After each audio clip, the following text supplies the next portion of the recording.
So this is a very warm welcome to everybody today who's joined us for our session on suicide prevention awareness. We run a series of seminars each month generally around matters of mental fitness or personal development, and this is a topic that we hadn't covered previously.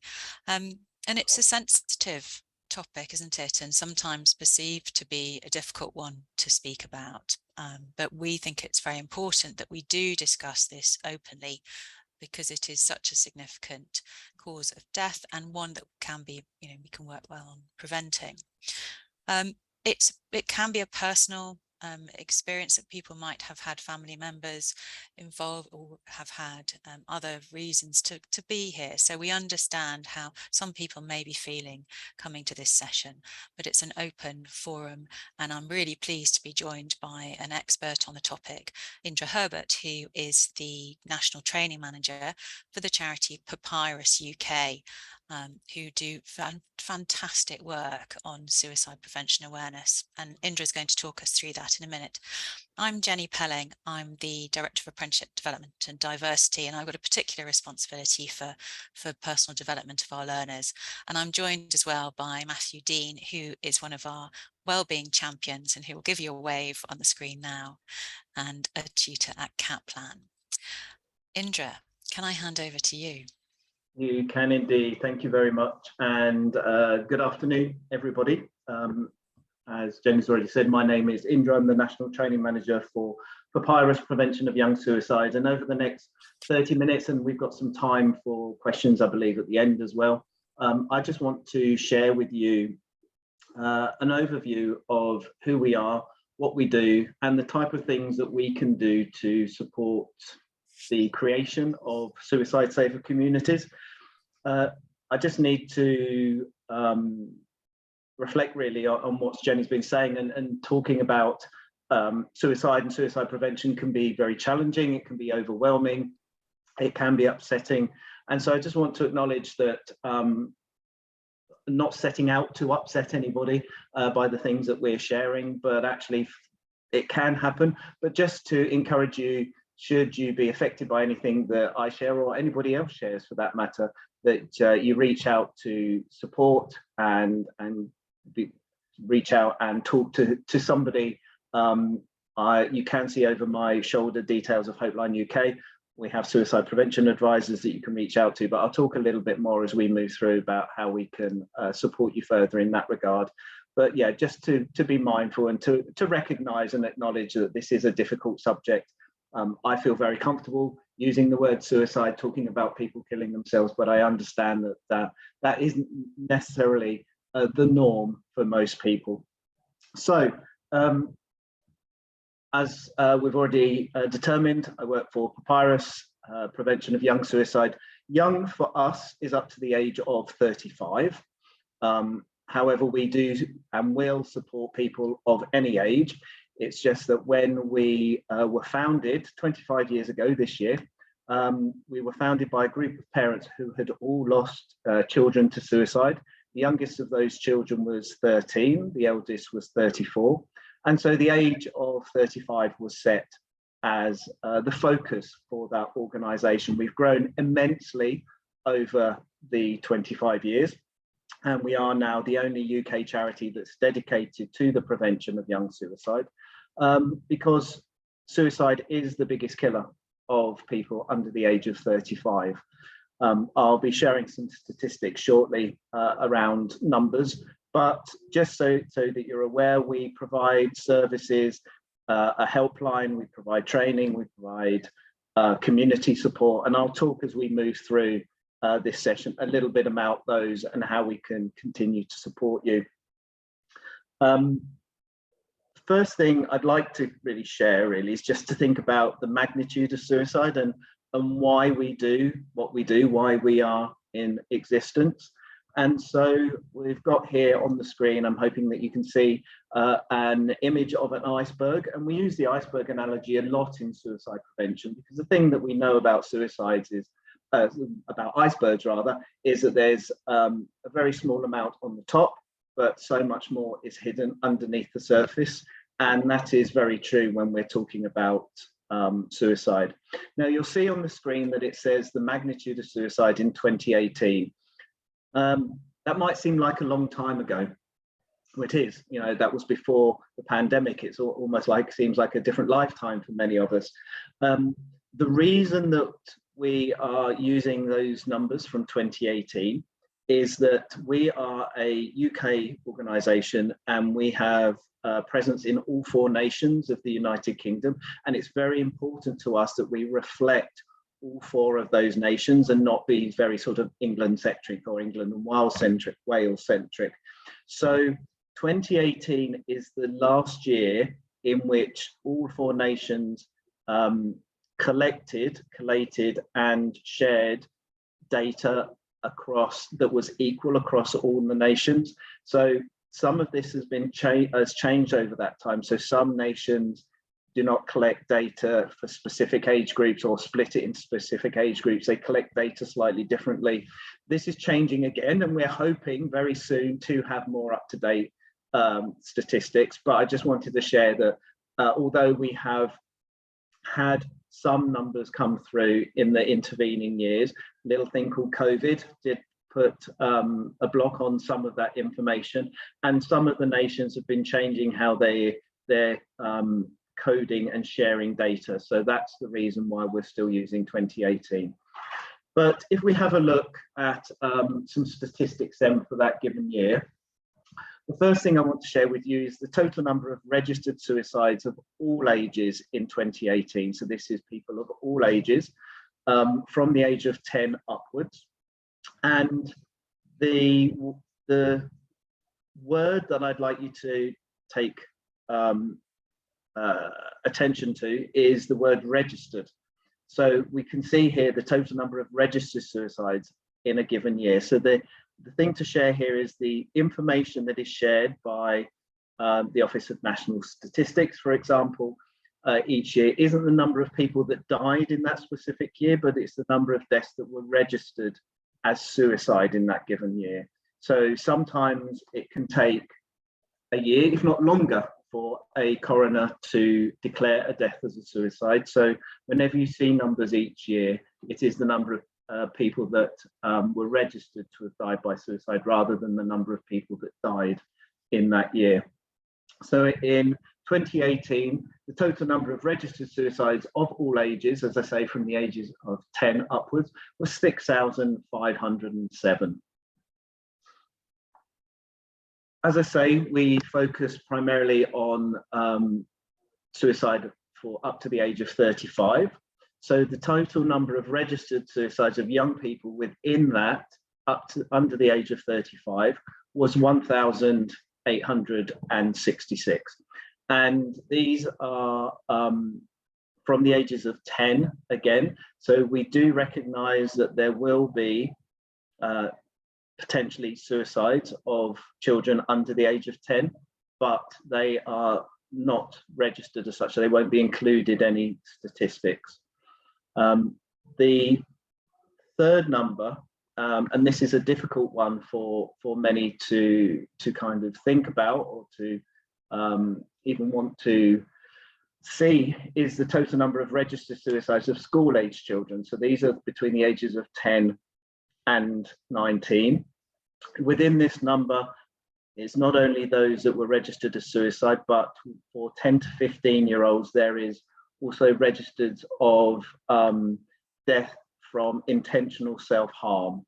So it may be that they died as a consequence of their attempt at self-harm, but it was actually recorded by a coroner that it wasn't a suicide attempt as such, but it was a self-harm attempt.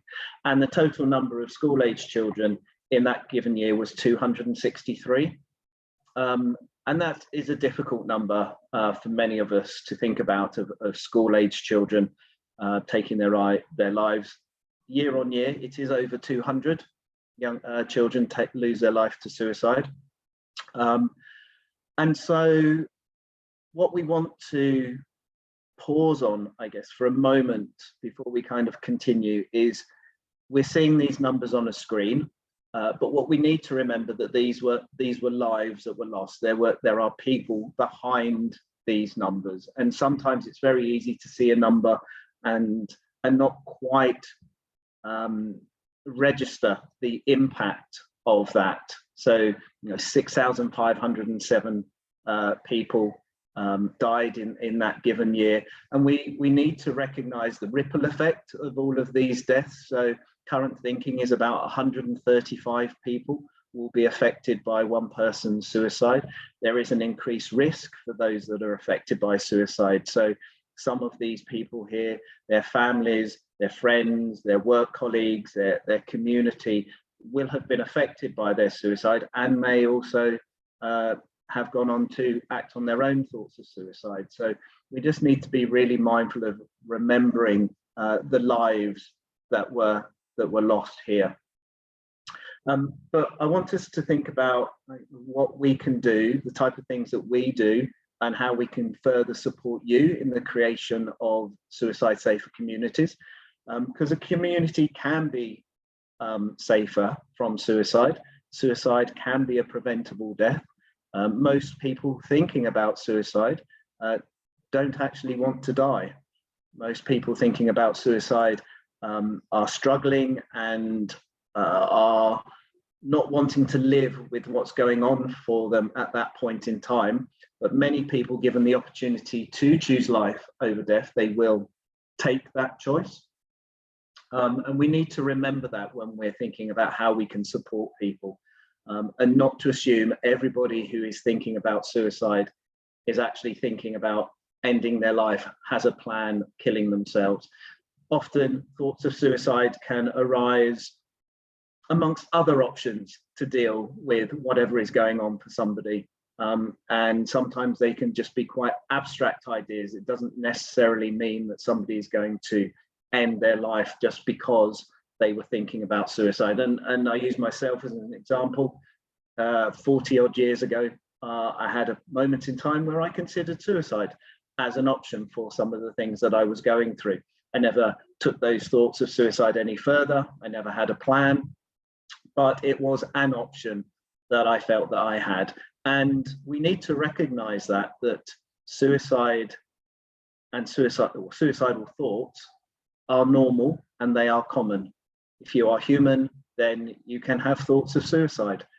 It's quite normal in a way for us to consider suicide. And as I say, not everybody then goes on to act on those thoughts. But if we continue here, we work in a number of ways. One of those ways is our support, which we provide through Hopeline UK. So Hopeline UK is our helpline that is open 365 days a year from 9 AM till midnight. So I'm very, very pleased to announce that we will, in the next few months, be going 24 hours, which has been a wish of ours for a very long time, as I'm sure you can imagine. So we're very, very excited about that. So very shortly, we will be a 24-hour service. Hopeline, we have working on our Hopeline employed suicide prevention advisors that man our phone line, our web chat, text service, and email service. So a young person can contact us via any of those methods and speak to an employed suicide prevention advisor who will support them in any way that they need. So it may be, as I've said earlier, that somebody contacts us who's maybe struggling in their lives and they've just started to have thoughts of suicide and they don't quite understand what that means. They may be wondering if there's something wrong with them, maybe that they're scared by those thoughts. They can speak to an advisor and understand that those thoughts are completely normal. It's just part of a process. It might also be that we have young people contact us who have a plan and those thoughts of suicide are getting very strong for them and they're contemplating acting on those thoughts and on that plan. And we in fact also have people that contact us in the midst of acting on their suicide plan. So they're actually reaching out at that point of taking steps to end their life. And we support them in any way that they need.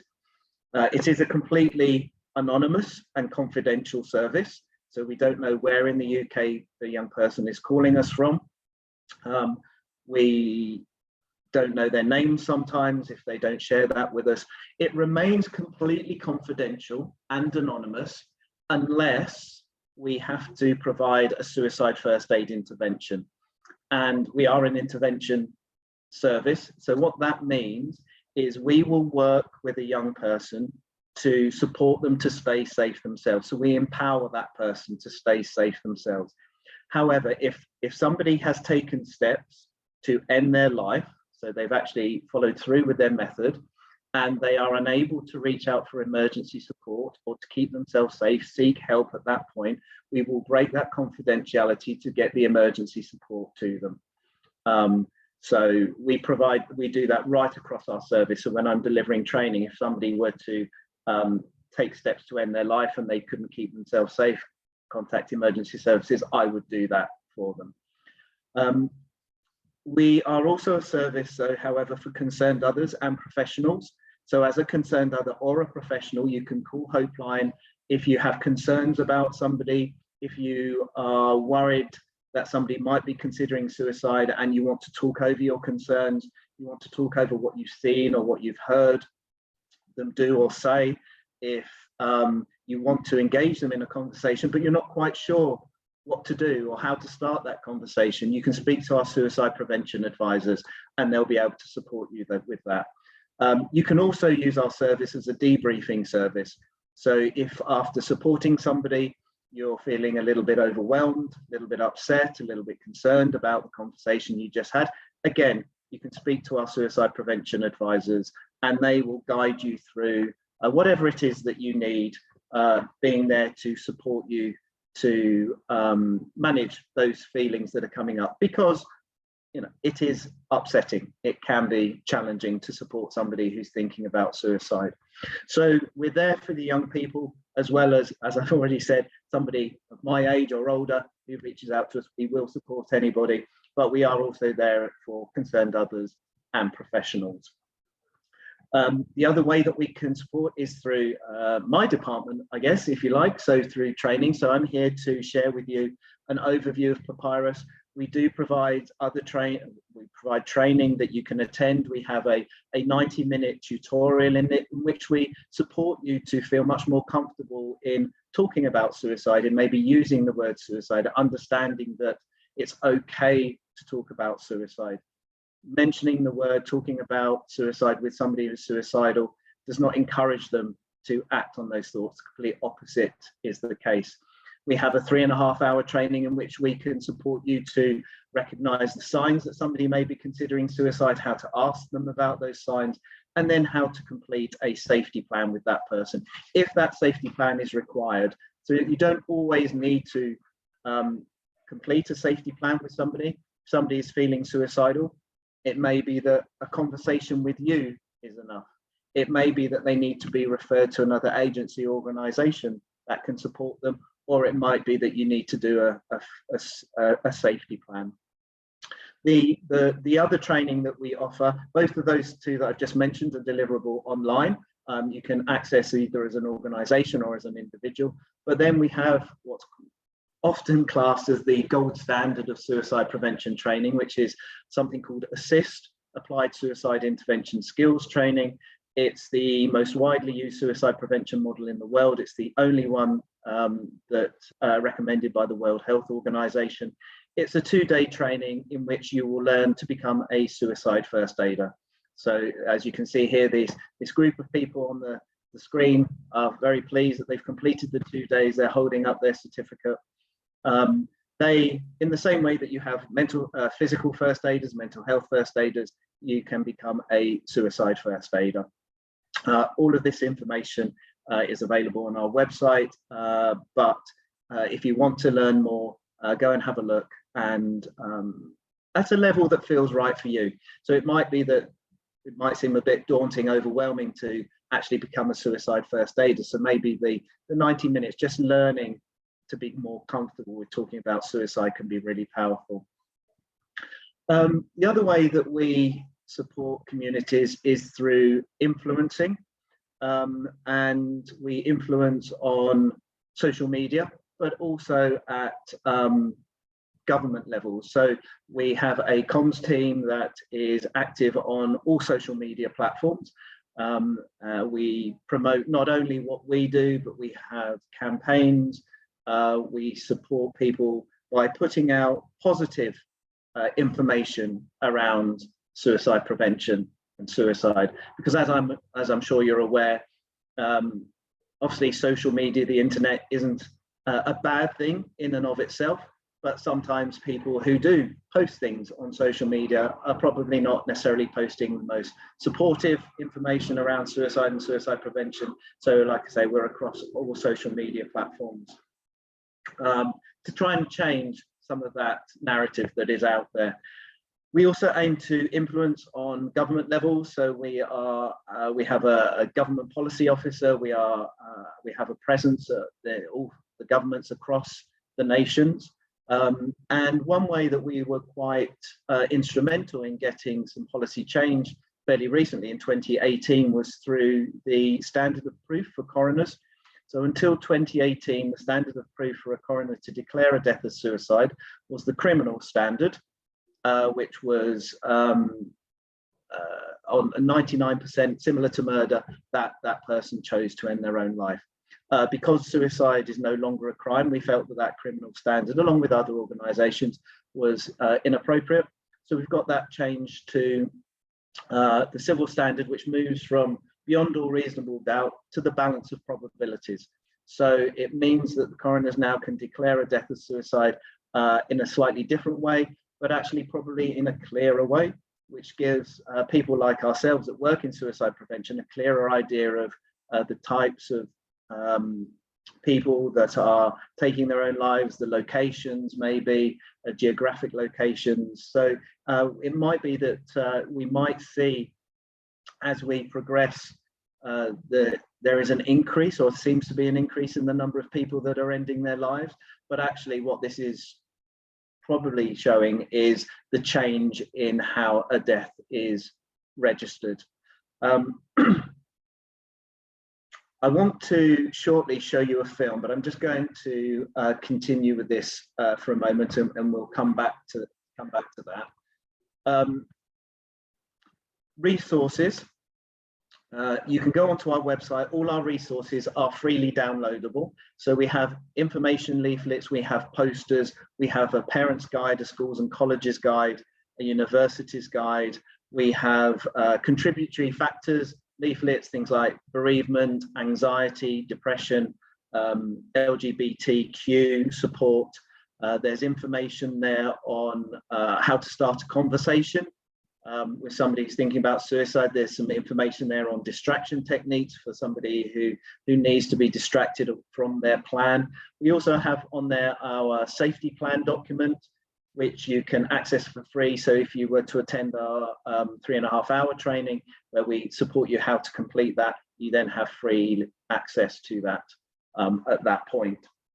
But like I say, all the resources are freely downloadable. You can also order them from us, from our central admin, and they can send out hard copies of those things to you. So I'm going to stop sharing there for a moment, because what I'd like to do, if this works, is, and it's always fingers crossed with IT that it's going to work. I'm going to open the chat, and can I send it to everyone? Yes, I can.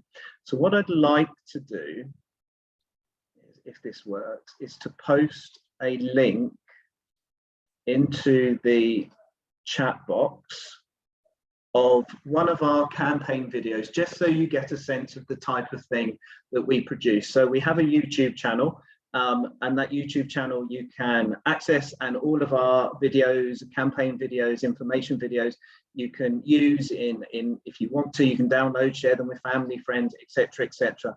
Well, what I'd like to share with you here is just one of our campaign videos, just so you can get a sense of what we do. It's quite an impactful video. It's only about a minute, just over, I think. It's one of our bedtime stories campaign. We had, it's one of the original bedtime stories campaign, and you'll see shortly why.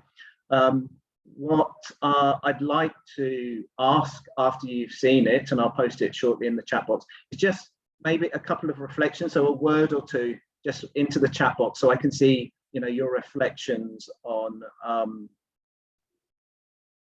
is that going to work? No, just bear with me 1 second. Let me try that again. Didn't like it that time. Right, let's copy that. And, you've got no friends. Oh, excuse me. I'm going to try this again. Right, that should work this time. So it's probably easier if you watch it directly rather than through the screen.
So once you've finished, if anybody just into the chat box would like to just share, you know, just a few words or just a reflection on that, I think you'll agree it's quite impactful.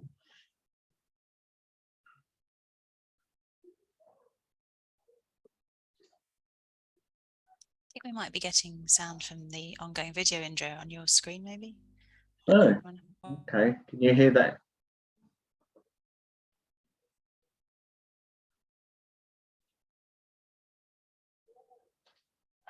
Just bear with me 1 second.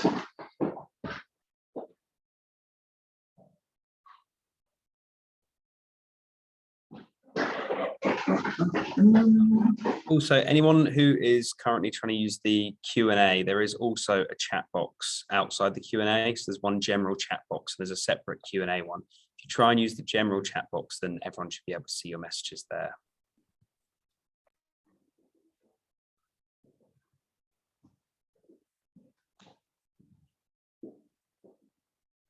Okay, so yeah, I can see the Q&A thing there. Okay, not to worry.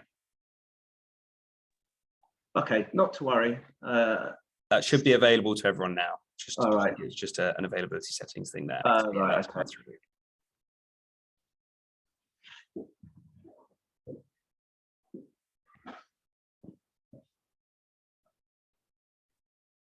Yeah, I agree. It is a hard, difficult film to watch. You know, we share that one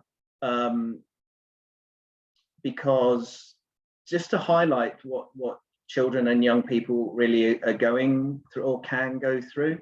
I mean, I think about, I'm in my mid-50s now, and when I was at school, if somebody was being bullied, you know, before social media, etc., at school, and they had a home life where that wasn't happening, then obviously that bullying would finish at the end of the day. However, with social media, that bullying can continue. And you know, children, young people have phones nowadays. They go off into their bedrooms and stuff. So it's just to kind of highlight the types of things that can be happening and the impact. It's hard for us to consider that a young person will be thinking about suicide, but we do have parents, concerned others contacting us about children under the age of 10 that they are worried about, thinking about suicide. And we often think, well, do they fully understand? Maybe not, but they are thinking about it, they are talking about it, and that's part of the reason that we exist, is to kind of help adults and carers to know that it's okay to talk to them in appropriate ways. Actually, on that, Indra, we've got a question in the chat whether that video is something that you would share with children of that age range of the girl in the video. Not in and of it's just on its own. No, there we do work with young people, but and with children, but there needs to be other things in place. So, for example, we do go into schools and talk to children, but only after we have trained staff. We've spoken to parents, we've engaged with the community so they know that these conversations are being had. So I wouldn't necessarily just kind of say, oh, have a watch of this video. There would need to be some preparation beforehand, because, well, certainly when it is advisable, if you're worried about somebody, to talk about suicide. But I guess we also need to just be careful that, like, talking about suicide will not put the idea into somebody's head at all. But what tends to happen is once you do open up a dialogue about it, you often get disclosures from young people. And then if the adults or the gatekeepers, the carers, whatever, don't know what to do with that, or they're not aware, so like a child goes home to their parents and say, oh, I was talking about suicide at school, and they had no awareness that that was happening. So I wouldn't just show it to somebody. There would need to be a process first. Yeah. So we've got time for questions. So are there any others coming through? Anything I can? We had, whilst people are thinking about that, Matt and I had a few in advance, and one of the ones was actually linked to the campaign hashtag, which was spotting the signs. Yeah. So just, I know that's part of a 3.5-hour session, but we'd really be grateful if you could distill a little bit about the signs. Yeah, I can distill and give you a short piece of information. So we are all unique. We are all individual. So the reasons why somebody may be thinking about suicide are unique and individual. And the signs that might indicate that somebody's thinking about suicide are unique and individual. However, we do recognize that there is some commonality. First thing to say is that often people will show signs that they're thinking about suicide. But we need to remember that there is almost like a process. So there will be the reasons why somebody starts to think about suicide as an option. So maybe there's some struggles going on in their lives. So those signs might be signs that any of us might show. So we're not sleeping, we're feeling overwhelmed, we're not as happy maybe as we were generally. We might be feeling stressed, we might not be eating, we might be drinking more, or burying ourselves in piles of chocolates, and those sorts of things. There are things that we all do that indicate that we are struggling in our lives, and as I say, suicide can be an option that is being considered as a way of dealing with those, amongst many other things. So I could do this, I could that, or actually it's really overwhelming, I could end my life. So there are signs, kind of general signs, I guess, that we all show. So like I say, we're not sleeping, we're not eating, we're being snappy with our partner and our kids, and we're just feeling overwhelmed and just can't really cope. So any of those kind of signs that you would generally see with somebody could be showing there. But then you will also have signs where somebody has maybe moved on from it being an abstract idea to actually maybe creating a plan, and then maybe thinking about acting on that plan. So there can be sometimes quite a long period between starting to think about suicide and then acting. There'll be the reasons why I'm contemplating suicide, and then there'll be the reasons why today I've decided to act on those sorts of suicide.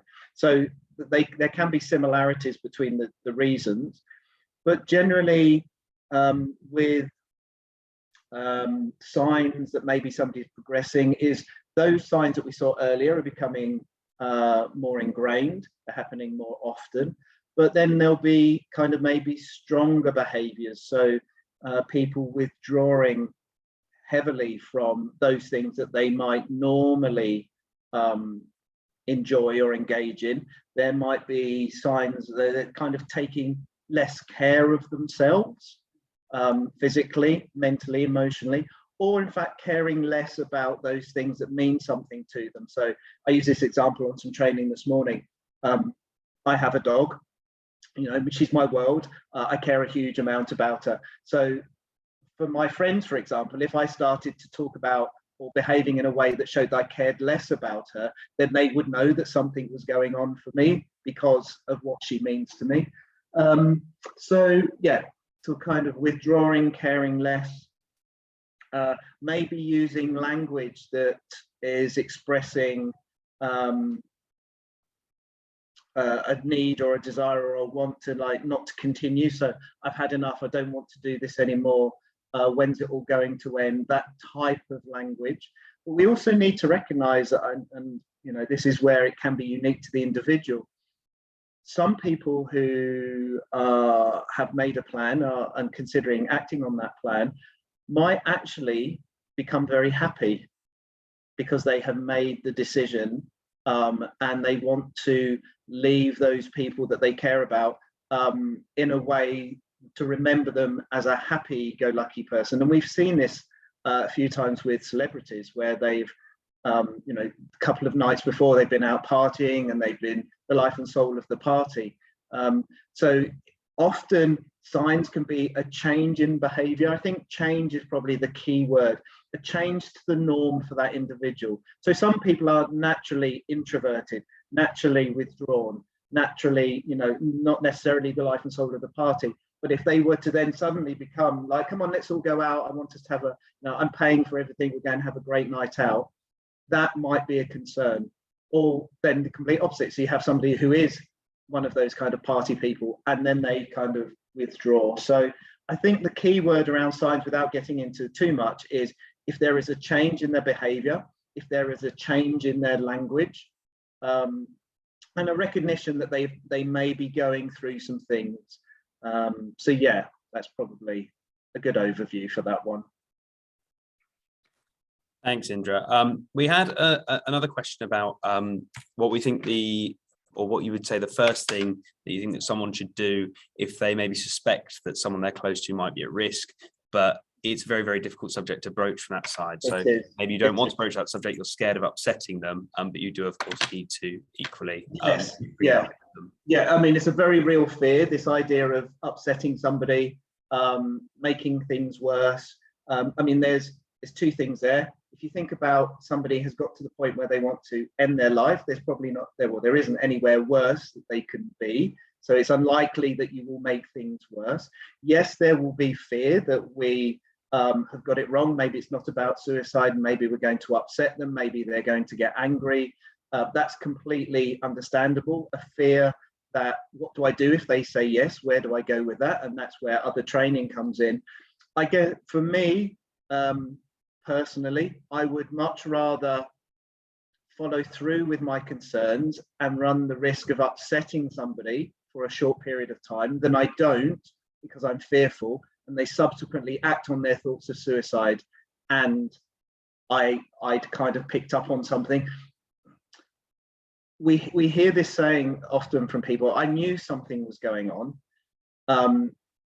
What we're suggesting is, if you think something's going on, or that person wasn't right, I thought there was something going on. If you think there's something going on for them, just talk to them. You don't necessarily initially have to even talk about suicide, but just show that you care. I've noticed that you've been struggling a little bit, or I've noticed this, I've noticed that. Shall we go and grab a cup of tea and a piece of cake, and you can tell me what's going on for you? Some people just need someone else to recognize that they're struggling and given the option to talk. Many people talk themselves away from suicide, given the option to just say, I mean, how often do we really get the opportunity to go, my life is a complete rubbish, here it all is? We don't do that. We're not very good necessarily in our language. We're encouraging people to talk. We kind of shut things down. So we might ask how somebody is and they might say fine, and we just take that as fine. you know they're not fine, you've recognized they're not fine, so it's about kind of almost moving forward. No, really, how are you? And then not denying them. So when we do this thing of, oh, don't be angry, don't be upset, why not? Why can't somebody be angry? Why can't somebody be upset? It's an emotion that they have, allow that. So it's about holding that space, but just approaching them, and just initially, without getting into other training where we can support you around how to talk about suicide specifically, just give somebody the opportunity to talk. That's one of the most powerful things that you can do. It really is. Yeah, really good advice. On that point about talking, we had a question, Indra, about I suppose it's the concern about use of language and what you were saying earlier about whether you're upsetting or using the right terminology. And somebody's asked a really good question. What's the appropriate way to talk about someone who has passed due to suicide? And the questioner says that they've died from suicide as opposed to committing suicide, and they're concerned about the right language to use and sensitivities. So in relation to that, we would encourage you not to use the word committed. And the primary reason behind that is that it is no longer illegal, certainly not in the United Kingdom, hasn't been since the early 60s. It is still illegal in some countries, in about 25 countries around the world, but generally it is not illegal. So we want to move away from this idea of using commit or committed in relation because of that illegal connotation. However, as we say in training, it's so ingrained in our language that if you do use it, it's fine, but eventually you'll learn not to use it because you'll go, oh, I use that word, and then the next time, etc. So what we would say is that somebody died by suicide, somebody killed themselves. There's a word that does kind of split the room often, and that's suicided. It doesn't, so we talk about somebody as suicidal, suiciding, and suicided. We use that in suicide prevention. Some people are okay with it. Grammatically, it sounds a bit wrong, so you don't have to. But the other thing, so you've just been quite factual about it, that somebody died by suicide, that they took their own life, that they ended their life. The other thing, just on that briefly, is just being mindful of not putting a measure in a way on that death. So by calling it successful or unsuccessful. So, if somebody who has been struggling with their life and not feeling that they're worthy, and they attempt suicide and they survive the suicide attempt, and then people were saying they were unsuccessful, and what they're hearing is, I'm continuing to be unsuccessful. Or those that have been bereaved by suicide, hearing that their loved one was successful. That, and generally in our language, successful means a good thing. Well done, you've passed, you were a success. That's kind of not supportive to those bereaved by suicide, certainly as we recognise there is an increased risk for those who have been bereaved by suicide for now acting on their own thoughts of suicide. So it's more sensitive not to use committed, but if you do, it's kind of okay. But in similar way, if you use successful or unsuccessful, we know that's not how it's meant. That person will recognise it's not how it's meant, but it can still be painful to hear that, for sure. Thank you. I've had. Sorry, Matt, you next. That's all right. I was going to say we had another end. Are we happy? We've got time for a couple more. Excellent. So one of the questions that's been sent across, it's around dealing with people who appear to feel better in the aftermath of a suicide attempt, and how historic risk impacts future risks. So if there's someone who maybe was high risk or maybe attempted suicide previously, how we can kind of behave around someone who doesn't appear to be high risk anymore, but you might be unsure if it might re-emerge. Yeah, I mean, it's true. So somebody who has acted on suicidal thoughts previously, statistically, is more likely to act on suicidal thoughts in the future, should they get to that place again. There's no, I want to say the word guarantee, but that's not quite the word I want. It doesn't necessarily mean because somebody has acted on thoughts of suicide once that they ever will again, but should they get to a similar place, we know that statistically they are more likely to. So we need to just be mindful and recognize that somebody who has acted previously could act again should they get to that place. But there's no, it doesn't mean that they will get to that place. Some people can live with suicidal thoughts their whole lives and live full and long lives and never act on them.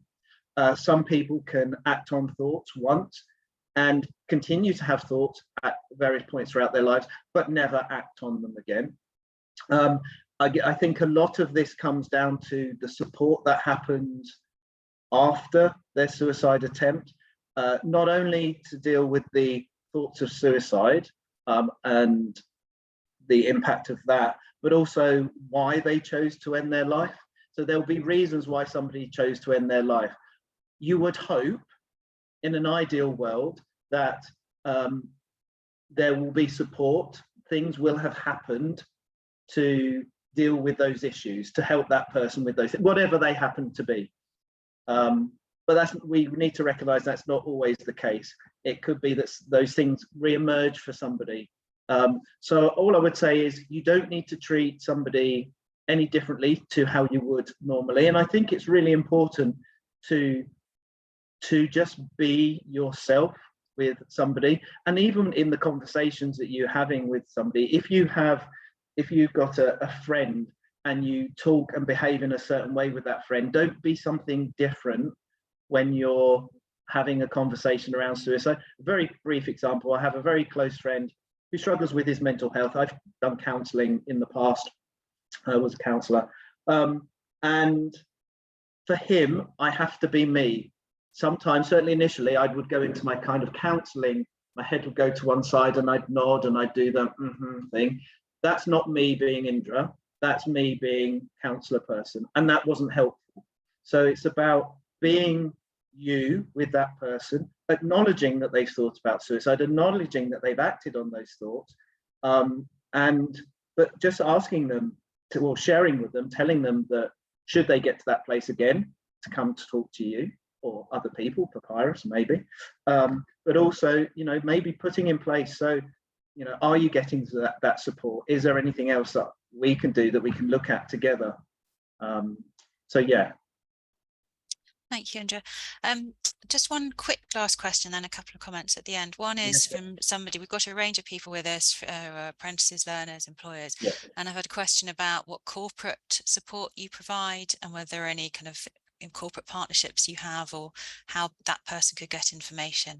Are there things on the website aimed at employers? So that probably would best go to our fundraising team initially. Not that you have to fundraise for us, but we have a corporate partner that sits within the fundraising team who can support you with understanding what else we can do as an organization to support you, so working in partnership, and whether that is training, whether that is what's coming in and doing things like this, whether it is fundraising. So that, there is, it's Amanda, who is our kind of corporate partner. She's probably got a much fancier title than that, but I'm going to use corporate partner. But yeah, if you go onto our website, you can, if you go to the fundraising aspect of it, then you'll be able to access that way. Thank you.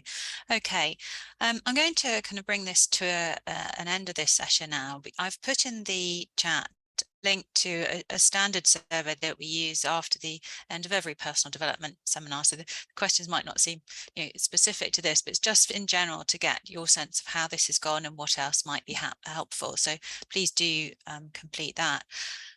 At Kaplan, we have a safeguarding team, and they are on hand to answer any concerns from our learners, be you apprentices or not as well. So don't forget safeguarding at kaplan.co.uk and reaching out to us, your talent coach, your tutor, to us to support us as well with concerns.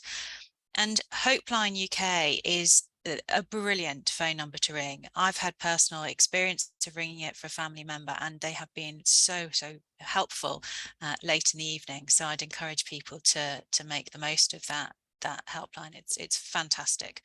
And Indra, finally to you, thank you very much indeed. It's a subject that we haven't covered before, but I think we could have talked about for a lot longer. And I'm sure we would get more questions, so we'll look at running something again. But for now, thank you very much indeed for joining us and sharing your kind of wisdom on this subject. And everybody, thank you for taking part. I'll end the recording now. Thank you. Thank you very much. Thanks all.